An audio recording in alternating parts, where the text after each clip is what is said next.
ఈ రోజు నుంచి రిమోట్ నా చేతిలోనే ఉంటది. 24 గంటలు టీవీ చూడటమే. ఏమీ పట్టదండి. ఎందుకు? ఎందుకంటే నా ఇంట్లో నా రూల్స్. నా మాటే ఫైనల్. రోజుకి ఒక అరగంట మాత్రమే టీవీ చూసేది. ఆ అరగంట ఈమె సీరియల్‌కే సరిపోద్ది. మళ్ళీ కొత్త రూలా? కాసేపు టీవీ చూస్తానమ్మా. వద్దు. ఒక్క సినిమా చూస్తానమ్మా. వద్దు. ఛ! ఎక్కడ పెట్టింది రిమోట్ అసల? అమ్మా ఫ్రెండ్ వాళ్ళ ఇంటికి వెళ్ళొస్తానమ్మా. టీవీ చూడలేకపోతే వేరే వాళ్ళ ఇంటికి వెళ్ళిపోతావా? ఎవరింటికి వెళ్తావు? శృతి వాళ్ళ ఇంటికి వెళ్ళొస్తా. ఏది నెంబర్ చెప్పు.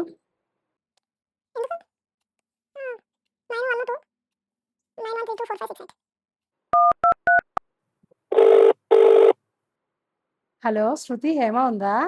ఉందండి. టీవీ చూస్తున్నాం. అవునా, ఒక్కసారి ఏమో మాట్లాడతా. ఇప్పుడే వాష్రూమ్కి వెళ్ళింది, రాగానే చెప్తాను. అవునా, సరే. ఎప్పుడన్నా అవసరమైనప్పుడు చెప్పమన్నా, వాళ్ళు ఇప్పుడే వాడేస్తున్నారు. ఛ! ఇంకెవరన్నా? ఇంకెవరొద్దు, నేను ఎక్కడికి వెళ్ళను, నాకు నిద్ర వస్తుంది, నేను పడుకుంటా. A few moments later.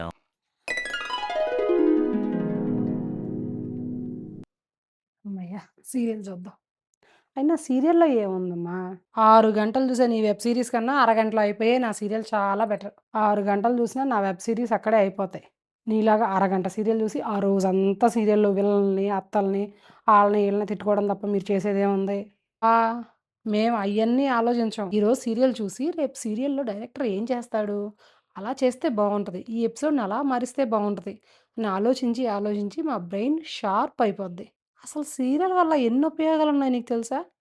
ఈ సీరియల్ వల్ల ఉపయోగాలు గూడానా? సీరియల్స్ వల్లే ఆడవాళ్ళ బ్రెయిన్ షార్ప్‌గా పనిచేస్తుంది.